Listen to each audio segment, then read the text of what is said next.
ಮಧ್ವಾಚಾರ್ಯರು ಅನೇಕ ಜನ ಶಿಷ್ಯರಿಗೆ ಪಾಠವನ್ನ ಮಾಡ್ತಾ ಇರ್ತಾರೆ.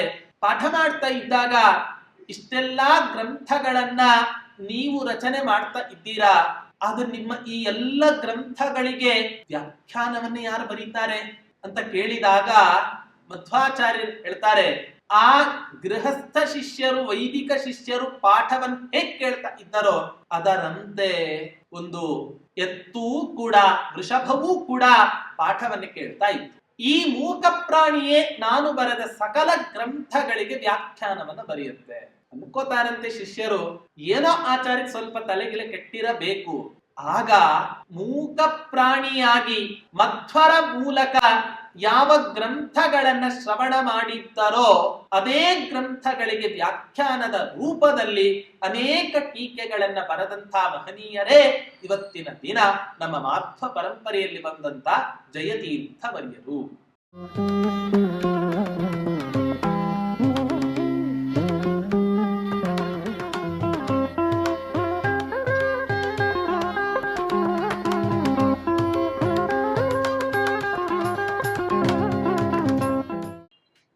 पूज्याय राघवेन्द्राय सत्यधर्मरताय च भजतां कल्पवृक्षाय नमतां कामधेनवे दुर्वादिध्वान्तरवये वैष्णवेन्दीवरेन्दवे श्री राघवेन्द्र गुरवे नमो अत्यन्तदयालवे.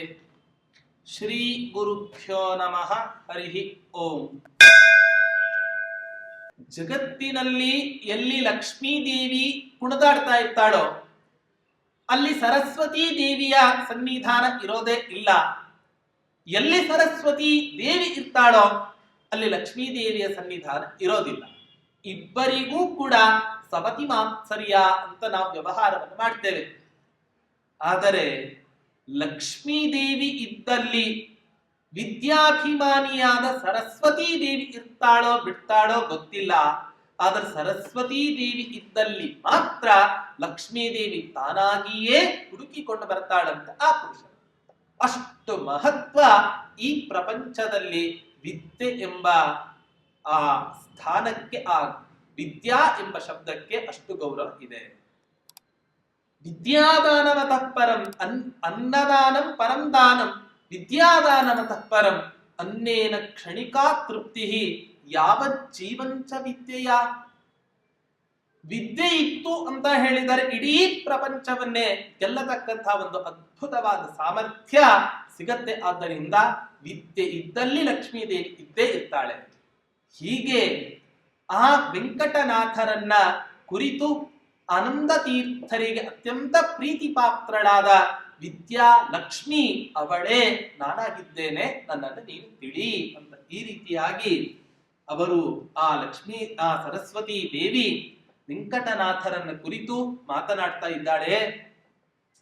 ಹೀಗೆ ಮಾತನಾಡ್ತಾ ಆ ವೆಂಕಟನಾಥರ ಮುಂದೆ ಆ ಸರಸ್ವತಿ ದೇವಿ ತಾನು ಬೆಳೆದ ರೀತಿಯನ್ನ, ತಾನು ಬೆಳೆದ ಅನೇಕ ಪ್ರಕಾರವನ್ನ ವೆಂಕಟನಾಥರ ಮುಂದೆ ವರ್ಣಿಸಲು ಆರಂಭ ಮಾಡ್ತಾ ಇದ್ದಾಳೆ.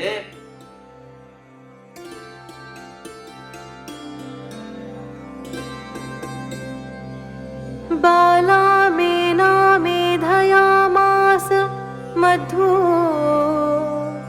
ಭಾಷ್ಯ ಕ್ಷೀರಾತ್ ವ್ಯಾಸವಾಕ್ ಕಾಮಧೇನೋ ಅಕ್ಷೋಭ್ಯ ಶ್ರೀಪಾದ ಶಿಷ್ಯಾಗ್ರಗಣ್ಯೈಃ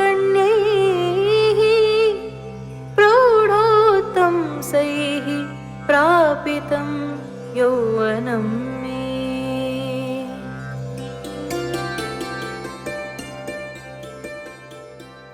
ಮಧ್ವಾಚಾರ್ಯರು ಅತ್ಯಂತ ಚಿಕ್ಕವಳಾದ ನನ್ನನ್ನ ಬೆಳೆಸಿದರು. ಹೇಗ್ ಬೆಳೆಸಿದರು? ಹಾಲನ್ನ ಕುಡಿಸಿ ಆ ಮಧ್ವಾಚಾರ್ಯರು ನನ್ನನ್ನ ಬೆಳೆಸಿದರು. ಹುಟ್ಟಿದ ಮಕ್ಕಳೆಲ್ಲ ಹಾಲನ್ನು ಕುಡದೆ ಬೆಳೆಯೋದು. ಅದೇನ್ ಸರಸ್ವತಿ ದೇವಿ ಮಧ್ವಾಚಾರ್ಯರು ಕೊಟ್ಟ ಹಾಲಿನಿಂದ ಬೆಳೆದಳು ಅಂತ ಹೇಳಿದ್ರೆ ಅದಕ್ಕೋಸ್ಕರ ಹೇಳ್ತಾರೆ, ವ್ಯಾಸವಾಕ್ ಕಾಮಧೇನೋ ಭಾಷ್ಯ ಕ್ಷೀರಾತ್.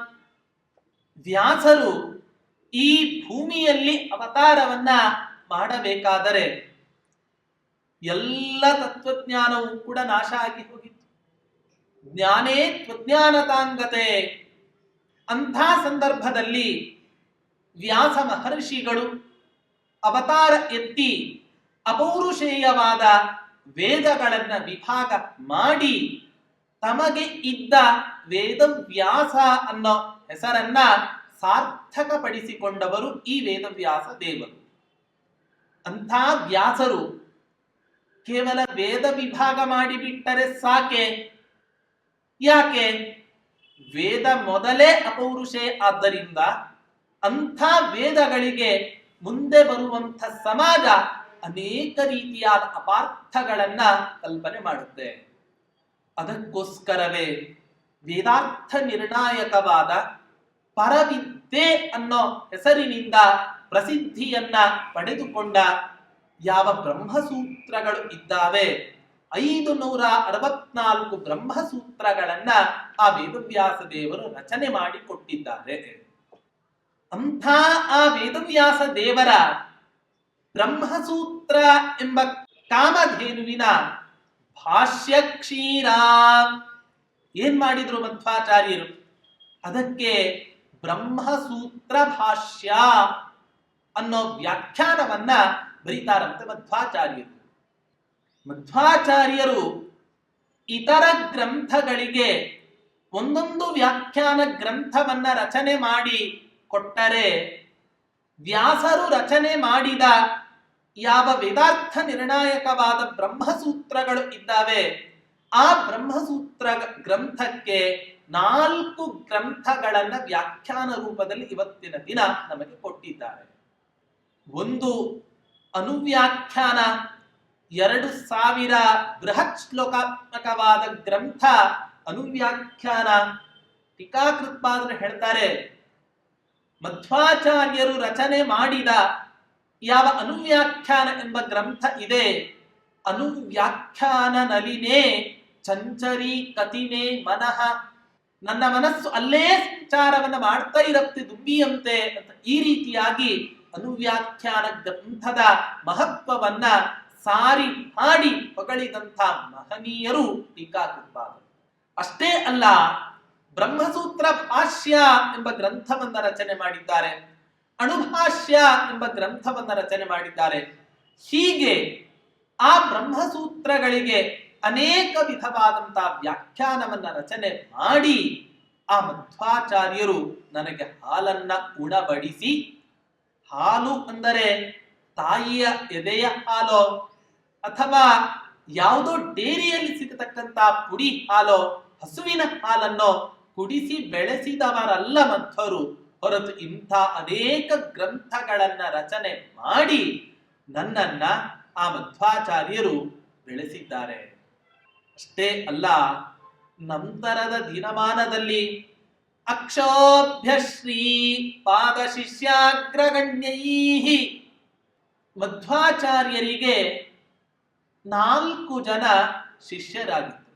ಪದ್ಮನಾಭ ತೀರ್ಥರು, ನರಹರಿ ತೀರ್ಥರು, ಮಾಧವ ತೀರ್ಥರು, ಅಕ್ಷೋಭ್ಯ ತೀರ್ಥರು. ಅಂತ ಅಕ್ಷೋಭ್ಯ ತೀರ್ಥರಿಗೆ ಆಚಾರ್ಯ ಮಧ್ವರ ಸಾಕ್ಷಾತ್ ಶಿಷ್ಯರಾದ ಅಕ್ಷೋಭ್ಯ ತೀರ್ಥರಿಗೆ ಅತ್ಯಂತ ಪ್ರೀತಿ ಪಾತ್ರರಾದ ಒಬ್ಬ ಶಿಷ್ಯರಿದ್ದರು. ಯಾರವರು? ಇಂದ್ರಾಂಶ ಸಂಭೂತರಾದ ಮಧ್ವಾಚಾರ್ಯರು ಬರೆದ ಸಕಲ ಗ್ರಂಥಗಳಿಗೂ ಕೂಡ ಟೀಕೆಯನ್ನ ಬರೆದು ಇವತ್ತಿನ ದಿನ ಸಕಲ ಸಜ್ಜನರ ಮನಸ್ಸಿನಲ್ಲಿ ಟೀಕಾಕೃತ್ಪಾದರು ಅನ್ನೋ ಹೆಸರಿನಿಂದಲೇ ಪ್ರಸಿದ್ಧಿಯನ್ನ ಪಡೆದಂಥ ಜಯತೀರ್ಥವರ್ಯರು. ಮಧ್ವಾಚಾರ್ಯರು ಅನೇಕ ಜನ ಶಿಷ್ಯರಿಗೆ ಪಾಠವನ್ನ ಮಾಡ್ತಾ ಇರ್ತಾರೆ. ಪಾಠ ಮಾಡ್ತಾ ಇದ್ದಾಗ ಇಷ್ಟೆಲ್ಲಾ ಗ್ರಂಥಗಳನ್ನ ನೀವು ರಚನೆ ಮಾಡ್ತಾ ಇದ್ದೀರಾ, ಆದ್ರೆ ನಿಮ್ಮ ಈ ಎಲ್ಲ ಗ್ರಂಥಗಳಿಗೆ ವ್ಯಾಖ್ಯಾನವನ್ನ ಯಾರು ಬರೀತಾರೆ ಅಂತ ಕೇಳಿದಾಗ ಮಧ್ವಾಚಾರ್ಯರು ಹೇಳ್ತಾರೆ, ಆ ಗೃಹಸ್ಥ ಶಿಷ್ಯರು, ವೈದಿಕ ಶಿಷ್ಯರು ಪಾಠವನ್ನು ಹೇಗೆ ಕೇಳ್ತಾ ಇದ್ದಾರೋ ಅದರಂತೆ ಒಂದು ಎತ್ತೂ ಕೂಡ ವೃಷಭವೂ ಕೂಡ ಪಾಠವನ್ನು ಕೇಳ್ತಾ ಇತ್ತು. ಆ ಸಂದರ್ಭದಲ್ಲಿ ಹೇಳ್ತಾರೆ, ವ್ಯಾಖ್ಯಾಸ್ಯತ್ತೇಷ ಘೋರ. ಈ ಮೂಕ ಪ್ರಾಣಿಯೇ ನಾನು ಬರೆದ ಸಕಲ ಗ್ರಂಥಗಳಿಗೆ ವ್ಯಾಖ್ಯಾನವನ್ನು ಬರೆಯುತ್ತೆ. ಅನ್ಕೋತಾರಂತೆ ಶಿಷ್ಯರು, ಏನೋ ಆಚಾರ್ಯ ಸ್ವಲ್ಪ ತಲೆಗಿಲೆ ಕೆಟ್ಟಿರಬೇಕು. ಆಗ ಮೂಕ ಪ್ರಾಣಿಯಾಗಿ ಮಧ್ವರ ಮೂಲಕ ಯಾವ ಗ್ರಂಥಗಳನ್ನ ಶ್ರವಣ ಮಾಡಿದ್ದರೋ ಅದೇ ಗ್ರಂಥಗಳಿಗೆ ವ್ಯಾಖ್ಯಾನದ ರೂಪದಲ್ಲಿ ಅನೇಕ ಟೀಕೆಗಳನ್ನ ಬರೆದಂತ ಮಹನೀಯರೇ ಇವತ್ತಿನ ದಿನ ನಮ್ಮ ಮಾಧ್ವ ಪರಂಪರೆಯಲ್ಲಿ ಬಂದಂತ ಜಯತೀರ್ಥವರ್ಯರು. ಅಂಥ ಟೀಕಾಕೃತ್ಪಾದರು.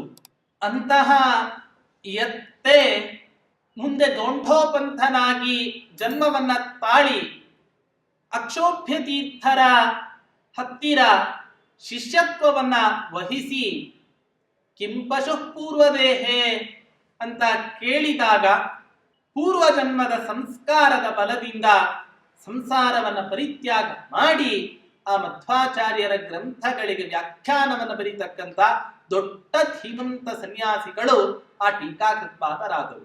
ನಾರಾಯಣಾಚಾರ್ಯ ಹೇಳ್ತಾರೆ, ಅಕ್ಷೋಭ್ಯ ಶ್ರೀಪಾದ ಶಿಷ್ಯ ಅಗ್ರಗಣ್ಯೈಹಿ. ಅಕ್ಷೋಭ್ಯ ತೀರ್ಥರ ಶಿಷ್ಯರಲ್ಲಿಯೇ ಅಗ್ರಗಣ್ಯರಾದವರು ಯಾರು ಅಂದ್ರೆ ಈ ಜಯತೀರ್ಥವರ್ಯರು.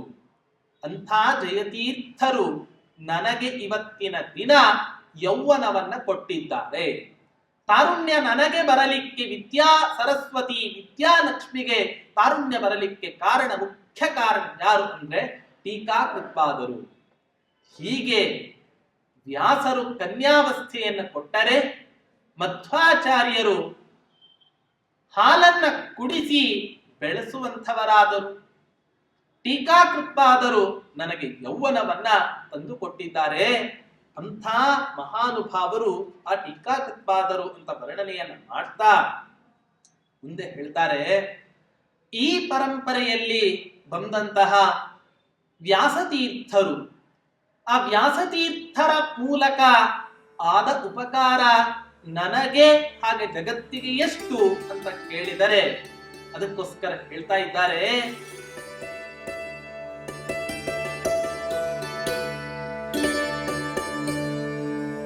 ಊರ್ವೀ ಸರ್ವಾಯೇನ ರಾಜನ್ವತೀ ತ್ವಂ ರಾಜ್ಞಾ ಹಂತ ಪ್ರಾಪ ಯತ್ಪಾದಭಾಜಾ ತೇಷಾಂ ವ್ಯಾಸಾಚಾರ್ಯ ರಾಜೇಶ್ವರಾಣಾಂ ಸಂಗೃಹ್ಯಾಹಂ ಪಾಣಿಮದ್ಧಾ ಸಮಿದ್ಧಾ.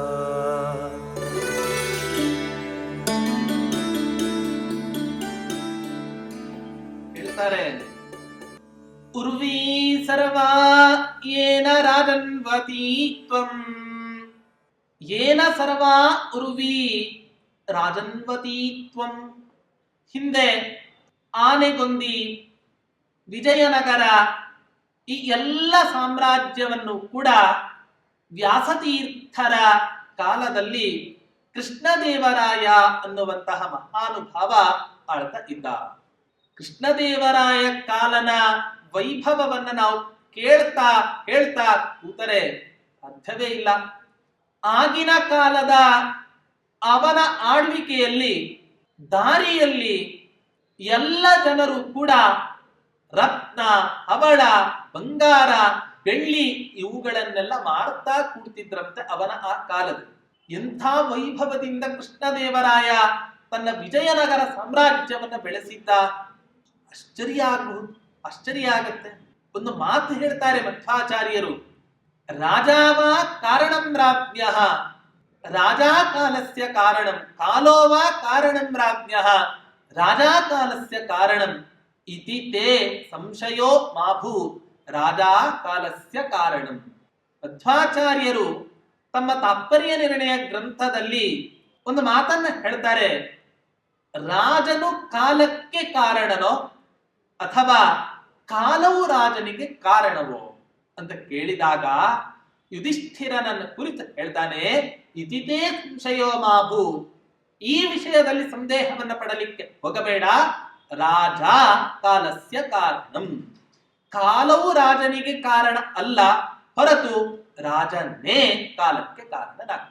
ರಾಜ ಎಷ್ಟು ಪ್ರಾಮಾಣಿಕತನದಿಂದ ತನ್ನ ಆಡಳಿತ ವ್ಯವಸ್ಥೆಯನ್ನ ಸರಿಪಡಿಸಿಕೊಂಡು ಆಡಳಿತ ನಡೆಸ್ತಾನೋ ಅಷ್ಟೇ ಪ್ರಾಮಾಣಿಕವಾಗಿ ಅವನ ಆಡಳಿತದ ಕೆಳಗೆ ಇರುವಂತಹ ಜನರು ಜೀವನವನ್ನ ನಡೆಸ್ತಾರೆ.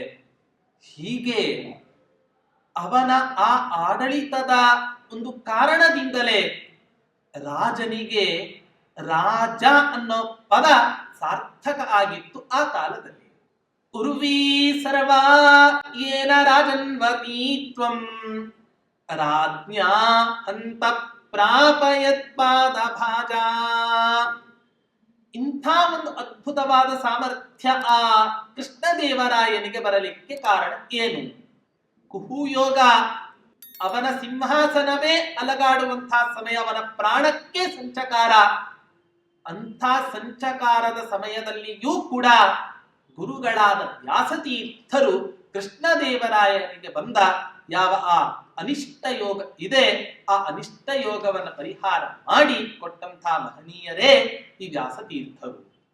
ಅಂಥ ವ್ಯಾಸತೀರ್ಥರನ್ನ ಆ ಕೃಷ್ಣದೇವರಾಯ ತನ್ನ ಗುರುಗಳನ್ನಾಗಿ ಸ್ವೀಕರಿಸಿರುವ ಕಾರಣದಿಂದಲೇ ಅಷ್ಟು ಯಶಸ್ಸನ್ನ ತನ್ನ ಜೀವನದಲ್ಲಿ ಪಡ್ಕೊಳ್ಳಿಕ್ ಸಾಧ್ಯ ಆಯಿತು, ಹೊರತು ಇಲ್ಲದೆ ಹೋದ್ರೆ ಸಾಧ್ಯವೇ ಆಗ್ತಾ ಇರಲಿಲ್ಲ.